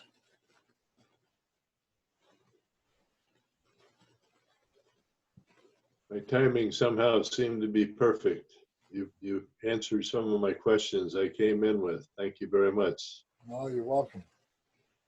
This is Khenpo's work, and it's also, you know, the work of the masters, you know, from time immemorial, you know, so, you know, we're just agents of that purification. So Lance, Yes. if a person comes up to you and asks you a little explanation on Buddhism, what is the best thing to, or how do you best tell that to somebody without going through all of this? Well, the way I always explain it, you know, to somebody is to say that Buddhism is a philosophy. It's a way to live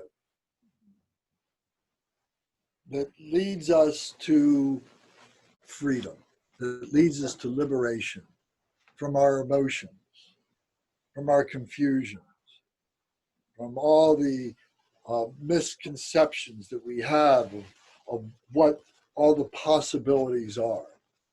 It's not a religion. Buddha is not referred to as a supreme being. The Buddha did not consider himself to be a supreme being. The Buddha taught that we all have that Buddha nature within us. Buddha is a Sanskrit word that means awakened, the awakened one. So the teachings of Sakyamuni Buddha are the method that he used to realize that and stabilize that in his own life. And he offers that to all beings to use that same path for their liberation to freedom. So really, it's just that. Thank you. Hey, Lance, this is Adrian. Hey, Quick question. What do the deities arise from? Is it the nature of the mind? I know that some deity yoga have the. they are omnipresent. They are omnipresent. There is no time or space. They are omnipresent. What is arising is our awareness of that. Is the awareness, right? Is our awareness of that. Gotcha. And this is what the scientists are looking for. You know, when they talk about the singularity and all that kind of stuff. Yeah. You know, the more you know about Buddhist philosophy, the more you realize that that's what the scientists are looking for. And it's in a non-conceptual form. And the scientists are always trying to conceptualize because they have the folly of thinking that they can know. And they spend all their lives, time and money and so on, trying to prove that. You can agree with that or not. It's up to you. But from my point of view, it's not necessary. Yeah. Also, some deities, and stop me if this is not the right time to talk about this, but they have a body armor. Is that correct? Who has body armor? I'm thinking about Vajrayogini.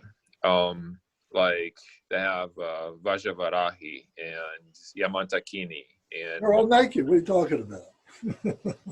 I'm sorry? They're all naked. Their body armor is their practice, is their purity. That's their body armor. They're not wearing any kind of shields or anything like that. Right. They're not, but that's like inside the sadhana for Vajrayogini. That's what they say. They has a body armor like the. Yes.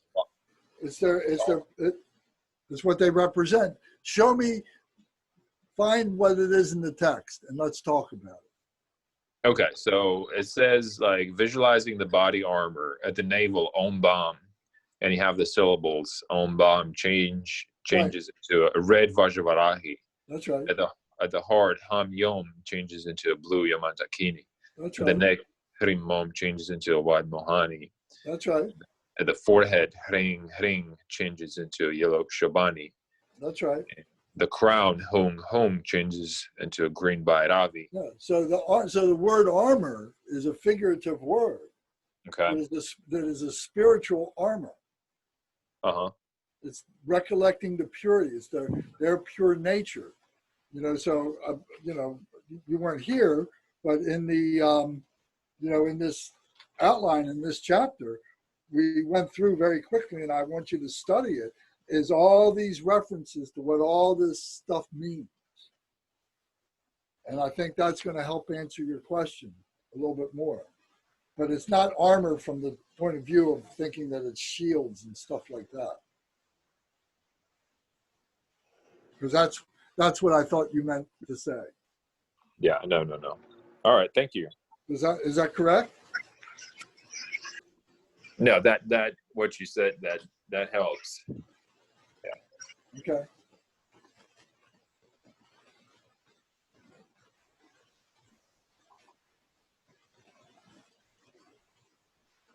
Okay. It was a good question. There's no bad question. And that's what we're doing. We're purifying our recollection. We're purifying what all this means. That's why we need to understand all these details of the appearances of the deity pride and of the I'm losing my mind, of the of the recalling the purity. So this chapter really encapsulates it all. Knowing this chapter, you can read this chapter many, many, many times, and you can kind of maybe in the beginning you can kind of run it into the ground a little bit because you get caught up in the minutiae of it. It's the kind of thing that you read a couple of times and then you do practice, and then you come back maybe a few months later or something, and then you read it again and it makes more sense to you. If you don't practice it, along with the academic intellectualizing it, you're not going to have the result that you're looking for. So remember that. You know, you got to have practice along with the intellectualization of it. And then you begin to see between the lines. You begin to understand between the words what the words are trying to say. It's all experience. Lance, can I have one more question? Sure. So when after the dissolution phase, it does say maintain this state as long as possible. What is the purpose of that? What is it? Well, remaining as the deity, remaining as in Dharmakaya, remaining in the Dharma Dhatu, remaining in the true nature. After the dissolution? Sure, you bring it back. You know, you do the dissolution, all that goes, and we're going to talk about that in the next chapter. But you talk about, you know, all this all comes down into the heart center and comes down into the seed syllable. And then the seed syllable, you know, goes through a process of becoming invisible, of going into the emptiness, going into the shunyata and so on.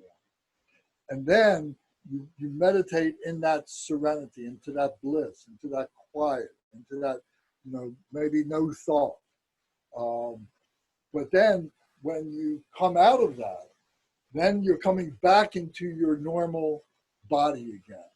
But now you're bringing that, some of that awakeness with you. You're bringing some of that accomplishment. You've been reborn now as more the deity than you ever were before. So now you're born again, and you're taking that, and to whatever degree you are, now you're assimilating that into your life. And now you're allowing that enlightened activity that deity represents, you're allowing that to actualize, to materialize in your work, in whatever it is that you do, and so on. So I think that's the reference there. Got it. Thank you.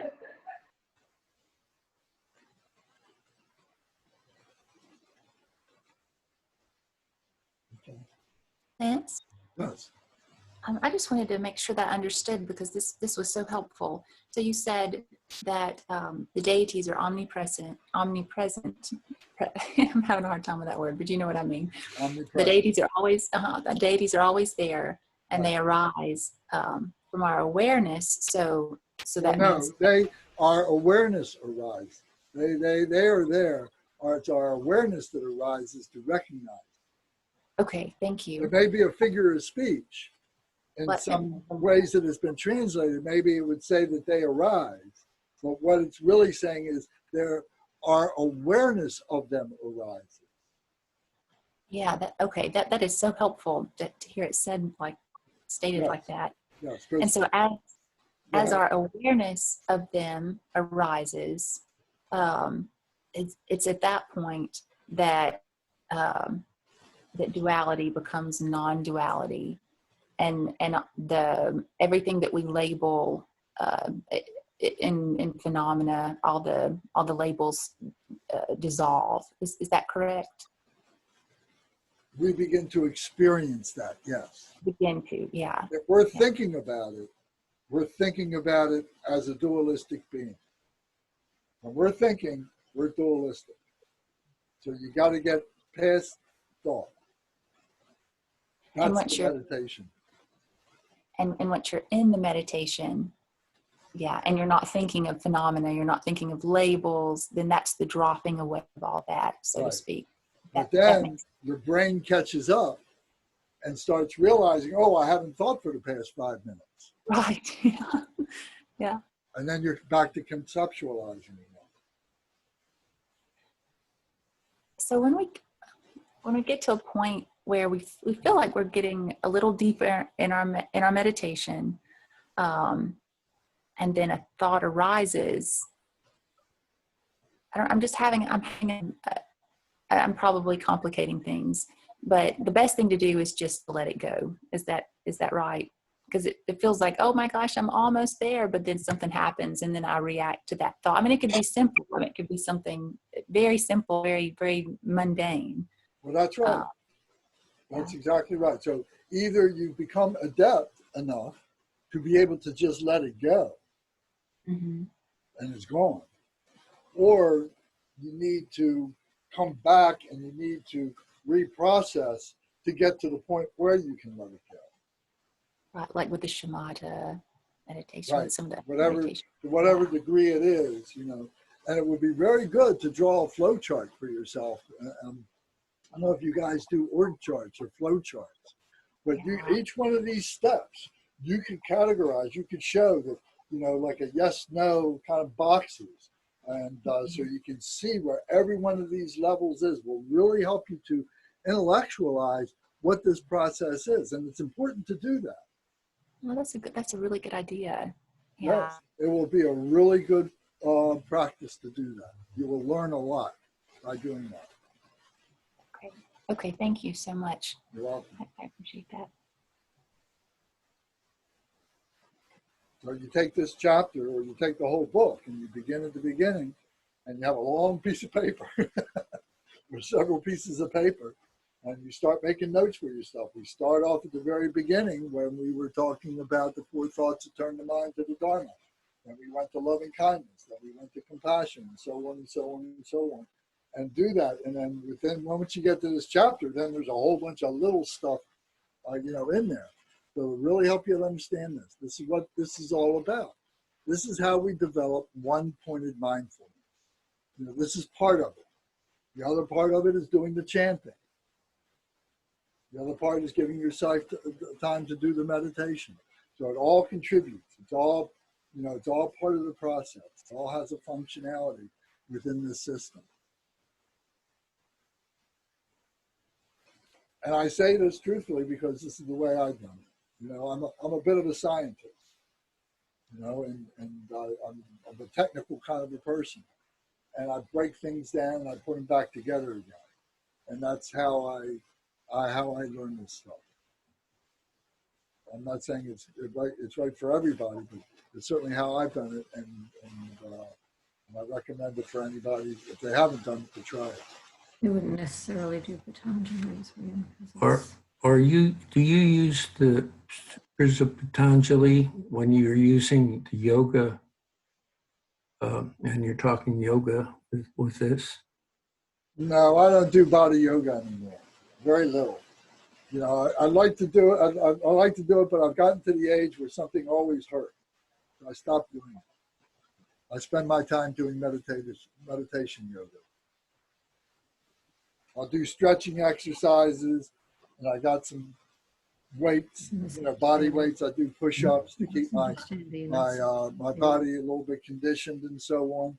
Yeah. I was spending a lot of time doing yoga, and like I said, it was a lot of time, and something always hurt, so I gave it up. Yeah, no, I was talking about the Sutras of Patanjali. Well, I thought they were yoga things. They're not Hatha yoga. What's that? It's not just Hatha yoga. Hatha Okay. would be one of the steps. Well, maybe, all right, well, to be honest, the answer then is no. You know, I haven't studied, the only thing I knew about, and I can't even pronounce his name properly, was that he was like the father of Hatha yoga and the different physical yoga forms and so on to allow the meditative yoga to manifest. So that's my limited understanding about, was it Patanjali? Patanjali. Patanjali. Patanjali. Yeah, Patanjali Sutras. Yeah. When I learned Hatha yoga, you know, back in the early 70s, we would do, you know, like 12 different poses, and we would hold the pose for 5 or, you know, 7 minutes or whatever, and during that time, try and have a meditative experience. They don't teach that anymore that I know about. I've heard people talking about this. In Western yoga, they don't do that. It's just physical yoga. They don't teach the meditative part at each pose. Is that correct? Is that your experience? Aspect of doing Hatha yoga, but they're not all done that way. Yeah, Hatha yoga is just the physical poses. Okay. Like I said, I learned it with doing a meditation at the end of each one. Well, usually after you do the physical class, you do pranayama, and then you go into a meditation stage. Okay. Well, whatever works. I wouldn't say Yes. no. Whatever works for you. Everything works at one time or another. Yep.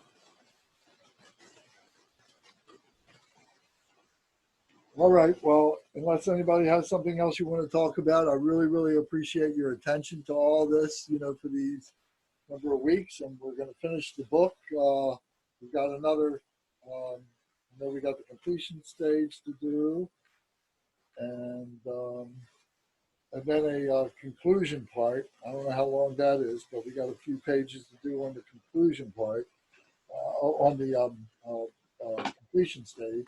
So maybe we can get that done in 1 week or maybe 2 weeks, we'll see.